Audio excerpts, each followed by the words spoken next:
Okay. So this is a common sized income statement. So essentially, Tom, if you look at net sales, that's $1, right? 100. And as everything is subtracted from that, cost of goods, material, labor, it gets you to a gross profit number. So if you look at the first column, you're basically looking at half of the costs are absorbed in cost of goods sold, half of the revenue. And then from there, you just keep going down, and those are additional subtractions that get you to net income. And then we'll talk about adjusted or normalized EBITDA in a little bit, which is really the operating statistic most used in valuations of lower middle market contact center firms. The three columns, we have 561142, which is the NAICS code for telemarketing or other contact centers. That data was aggregated from a number of different sources. A lot of it was pulled from tax returns, which we'll talk about in a little bit. Again, anonymized. I don't want people to think that their tax return is somehow in the possession of Kommit Company. It is not. The Kommit subset is, again, an anonymized and common-sized set of data that we've aggregated over the years. It's been weighted for recency.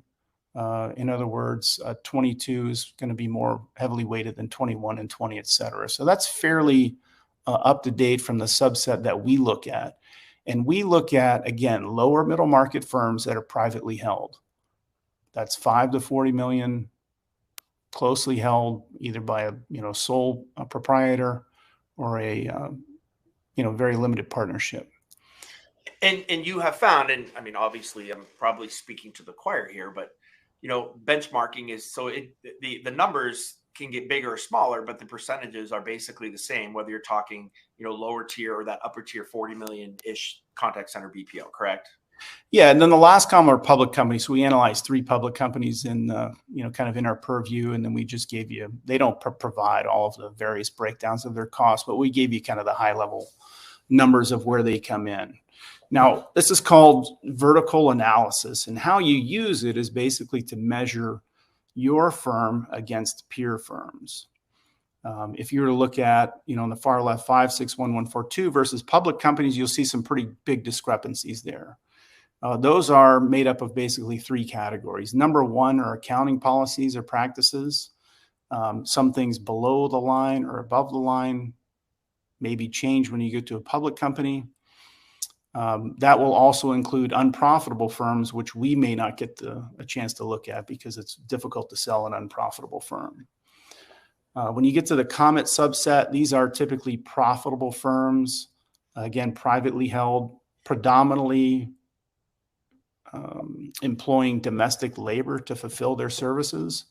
And then the public companies are fulfilling their services through a combination of, onshore, nearshore, and offshore employees. I think the one thing for me, Eric, that stuck out and why this data makes total sense to me is, again, that Kommit subset, as you and I talked about, it did come very close to kind of at least where my contact center is, and seeing that labor cost, right, from that first subset to the second. I mean, we know as BPOs by far, the biggest piece of that chunk of expense, or at least for sure top line expenses, is that labor cost. And so seeing that at like that 52% compared to the 24 based on kind of the tax returns and those type of data, I think that really makes sense to a lot of people that are out there. I mean, that's the huge piece of this pie to manage. Yeah, it comes as no surprise to you that labor costs are a big part of your business. Right. Now, here's the question. What do you do about it? Is that a question? Or yeah, in theory, if that's your largest cost, and if we're understanding the economic headwinds that we've gone through since the pandemic, right, that's the number one concern, I would think, on top of most owners' minds or operators' minds, right?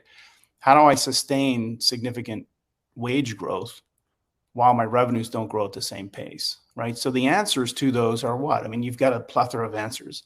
Number 1, you can be more efficient, right? Number 2, you can employ technology to reduce your costs.